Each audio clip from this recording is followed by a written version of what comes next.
Hello, and welcome to the Libationist, the channel that covers all forms of libations from cocktails to homebrewing. So, today we're going to be just going over the 3 levels of daiquiri.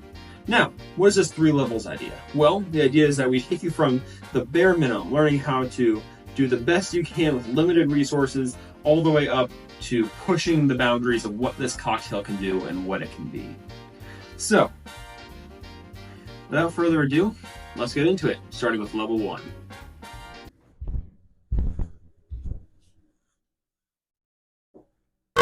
Oh, sup, bitches? So, we're working with a lot less than what's here, so let's fix that. Yeah, that's more like it. Alright, so, daiquiri, it's, lime, sugar, rum, right? Alright, I'm teaching you how to make this with, the minimum of what you got. And still make a good daiquiri, right? So, other bartenders might opt for some simple syrup, even some quick simple, just mix half sugar, half boiling water, shake it up, but you don't even need to do that, honestly, right? 2 spoons, spoon and a half, it's fine. Next we're gonna go with lime. And so this is a little 2 ounce. It's gonna, who doesn't love a nice big daiquiri? So we're gonna make that a full 2 ounces there. And then rum, right? My go-to, Cruzan, right? It's like 13, 14 bucks at the store. Not half bad, honestly, right? Beats up a lot of that other bottom shelf stuff.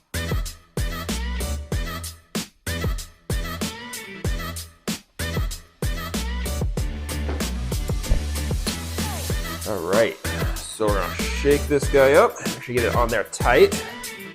Make sure you close all your seals, and we're gonna dry shake it first, right? Because we added raw sugar in there, so it's gonna get real grainy if we don't do that. We're gonna dissolve this first.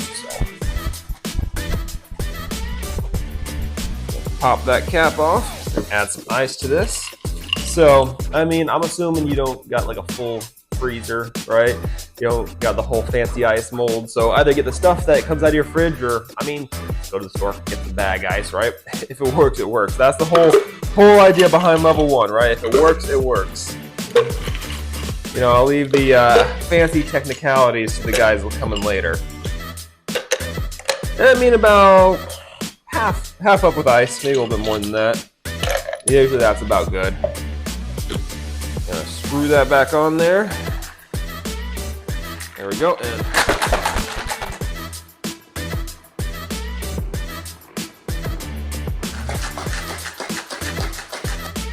all right, feels cold to me. So next up, we need our glass here, and you want to get out those ice chunks. So especially with a protein shaker, nice thing, small spout, you can get it with a fork. Let that sucker pour. All right, so that's a level 1 daiquiri. Let's give this a try, huh? This is good. This is good. To be honest, you can't really taste the rum, but do you need to, right? It's like a Jolly Rancher or something. It's citrusy, sweet, alcoholic. I kind of prefer adding just the regular sugar to the simple syrup because it has a sort of roughness to it, which I kind of like it personally, right? I think that's actually not a bad way to make it. That's my daiquiri, right? If you're working with the minimum, it ain't half a bad way to do it. So we'll have to see what level 2 brings out. All right, well that was level 1. I'm level 2. I'm here to show you how to do it the more traditional way. So when you're making a daiquiri, right, we're gonna be kicking things up a notch. If you can, you wanna use actual fresh squeezed lime. It's gonna give a nice little cut in half, like that. I set that aside for now. So there's a little bit of debate over how you want to, what order you want to add ingredients in. My own personal opinion, I think you want to add things most sticky to least sticky. Because, you know, stuff like simple tends to stick in the jigger. You can lose up to like 1/4 of an ounce of what your intended pour is if you don't have anything to help clear it out. So that's usually the way I like to do things, especially because usually the least sticky stuff is going to be your alcohol, which is the most expensive part of a cocktail.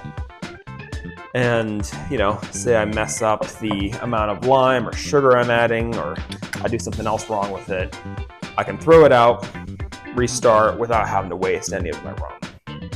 So, to give a little bit of a history of this cocktail, the daiquiri dates back to the turn of the century in the 1900s.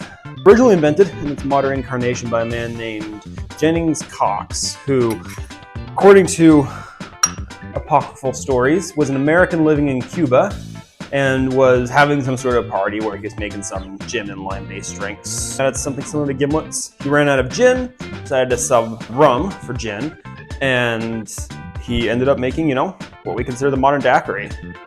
Squeeze that lime juice here. So once you've squeezed that first part, what you want to do is you want to take the half, put your thumb in, fold it again, squeeze the extra about 1/4 ounce there, and then you're going to take it, fold it again into quarters. And we don't have quite enough from that single half. Depends on the size of the lime. Sometimes you can get a full ounce out of it, sometimes not so much. So we're going to just enough to top that out. We still got most of a full lime half there, so we're going to keep that on hand for any future cocktails we have in mind. So we're going to add that in. And then we're going to add in the rum. What we're going to go with here is Plantation 3-Star. It's a, you know, good quality rum. A little bit more expensive than Cruzan, but I have to say, like, the flavor much more potent, rings loud and clear, even through a cocktail like this. So, comes to ice. We're going to also be taking things up a notch. We're going to assume that you at least have access to a freezer with some molds if you're working with level 2. And so when it comes to getting ice, you want some nice big cubes like this. You want one whole and one cracked. Gives a good balance of dilution from the cracked ice and agitation from the whole cube. It's the right balance that you want for a cocktail. And now we're gonna cap it up and shake. When it develops that nice frosty crust on the outside of it, that's how you know it's ready.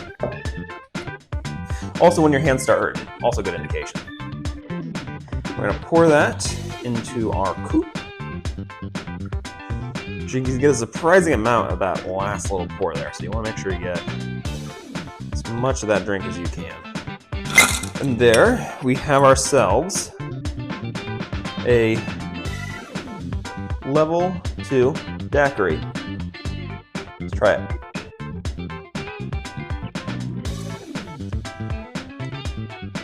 Yeah, that's good. That's really good. It's got a lot more complexity than the level 1. The level 1's just kind of sour and sweet. And I mean, the rum is just completely drowned out. Whereas this, like Plantation, it's definitely a little bit more of a, it's not funky, but it's definitely got a bit more fruitiness on it. And you can definitely taste that with the daiquiri. It's like a hint of maybe like a little bit of pear or apple, which is a little bit unusual for a rum, but it goes super well with the lime. The lime juice itself all just tastes clearer. It's a little bit more three-dimensional. There's like a hint of like the bitterness you get from the, you know, the oils and the pith around there. And let's see.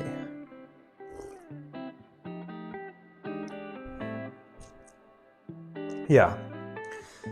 I mean, it's one of my favorite cocktails. The perfect vehicle for presenting a good rum. So we'll have to see what level 3 comes up with.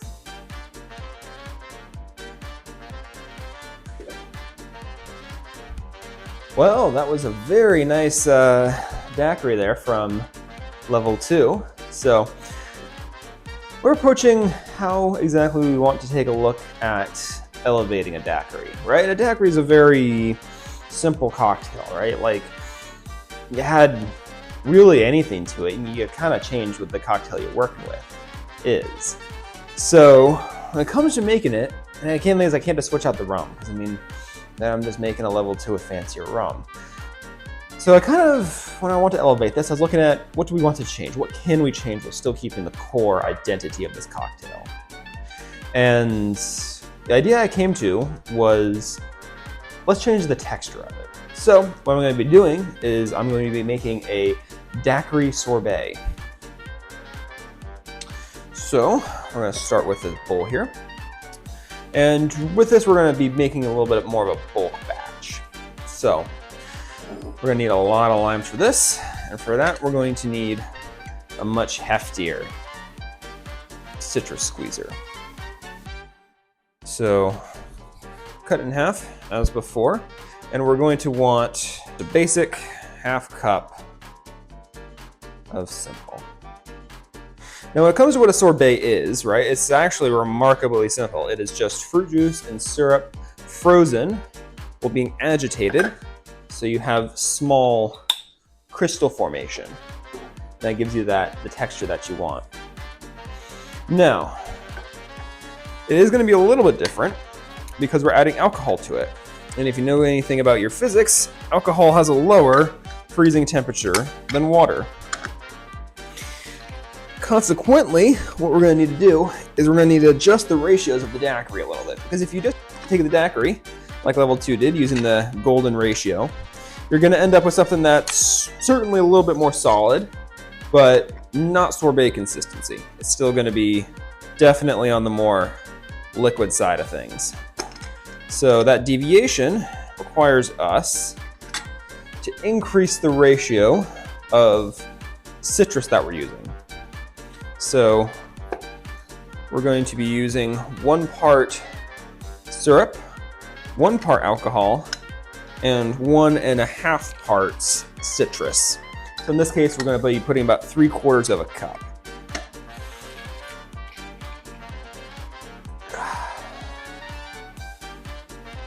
And by the looks of things, depending on the size of your limes, that's going to be somewhere between 5 and 6 limes. I mean, if you got big ones like this, you could maybe get it done in 4. And so when it comes to daiquiris, as level 2 mentioned, there's this whole popular conception that it was Jennings Cox who first invented them, as he subbed his gin for rum at a party. Which, I mean, I think all evidence does point to that being at least partially true. Because, I mean, that's the first incarnation that we have of what we call the modern daiquiri. But when you really look into the history, the idea of adding limes, syrup, and rum together to make some sort of drink is not new. I mean, it dates back to about as long as those substances have ever been in contact with one another. You go back to the 1600s, even before that, you have the history of grog, which is just, well, I mean, originally it's just water and rum, but, you know, sailors would add sugar, tea, limes to it. I mean, a daiquiri is just lime grog with a bit of ice and a bit more sugar. I need a little bit more than that, but that's what I love about this press here. You just put them back in, the juicier bits here, and you extract even more from a single press. And you get about all that you need there. So 3/4 of a cup of lime, and then a 1/2 cup of rum. And so like I said, right, just increasing the fanciness of a rum doesn't really elevate the cocktail all that much in my opinion. But I do think we want to use a better rum for this. So we're going to be using the 8 Shires Colonial Distillery rum. And what I describe as a very earthy rum. A little bit like a cachaça, if you've ever had that before, but to a much lesser degree. It's not going to be overwhelming. It's not going to be completely overpowering all the other flavors that you want in this. But it's going to be adding a little bit of funk to the drink, which is what we want. So we're going to be incorporating all of those. And if you do have an ice cream machine, I highly recommend using it. But even third levels, as advanced as they are, do try to make the recipes followable. You can make them at home with obviously some equipment, but you won't need to spend $200–300 to pull this off. So what we're going to be doing is we're going to be sticking this in the bottom level of the freezer, the coldest section you have, turning the freezer up to the coldest temperature you have it, sticking this at the bottom, and waiting for about 6 to 8 hours. It's going to be a little bit of a long freezing process, stirring every 30 minutes or so to make sure that you don't get any of the large crystal formations. We're going to want to be breaking up as we go along. All right, so while that's in the freezer, we're going to work on the second part of really elevating this sorbet. So that's by itself is going to be great. It's going to be excellent. However, I think there's a little something that we can do to make it even better. And that is, I always love those textured ice creams, those textured sorbets, little something else in it. So what we're going to do is we're going to take some limes, make sure you get the ones with the real thick rinds on them, and we're going to be peeling them, boiling them in syrup, and making them into candy, and infusing them with the flavor of this Appleton Estate 8-year. It's a very excellent, wonderful Jamaican rum. Yeah, no, I mean, it's got those kind of slightly overripe banana notes. I think it's going to go really good in the sorbet. So we're going to want to start peeling that. So we're going to take our vegetable peeler here, run it along there. Nice thick peel there. Make sure that we're avoiding any of the pith. If you do get some of the pith, it's fine. Just take a knife, scrape it out, because it'll make the candies very bitter if you leave it in. Now you're going to want to do this to about 4 to 5 limes to get enough peels to do this, but once that's ready, we're going to go ahead and make the syrup.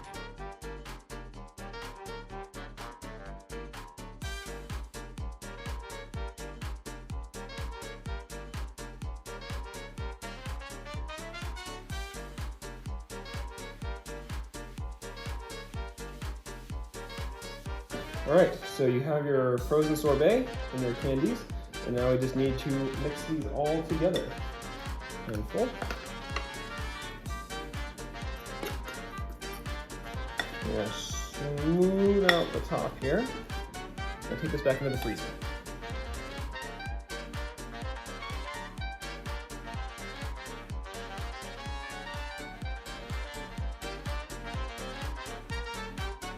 Alright, so once we've scooped it up, adequate presentation, we're going to try this little sorbet daiquiri with funky Jamaican lime candies. You know, see, it's just right where it has nice, good, firm texture to it. And funny, the rum, you can definitely taste it. Like, it rings clearer than the Plantation does. Definitely, like an order of magnitude clearer than the Cruzan does, but it doesn't overwhelm it. Like, when you get these little Jamaican little lime candies in there, they're a distinct flavor. Like, they hold their flavor to it that doesn't absorb itself into the rest of the sorbet. No two ways about it, right? It's a long time to make this. But, I think the results speak for themselves. It's the fact that it's frozen and you have to basically scoop it.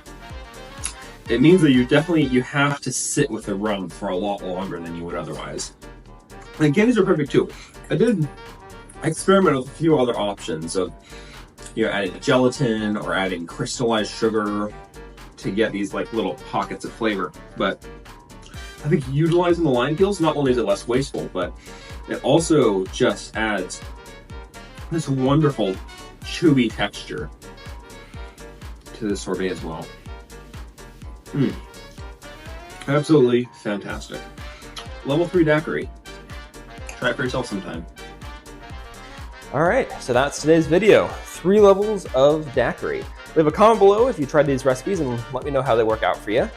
I got a bunch of other things just like this and a whole bunch of other things related to cocktails as well coming down the pipeline. So subscribe if you want to see that. Hit the bell button if you actually want to see that. And hit the like button if you want me to feel good about myself. Have a good day.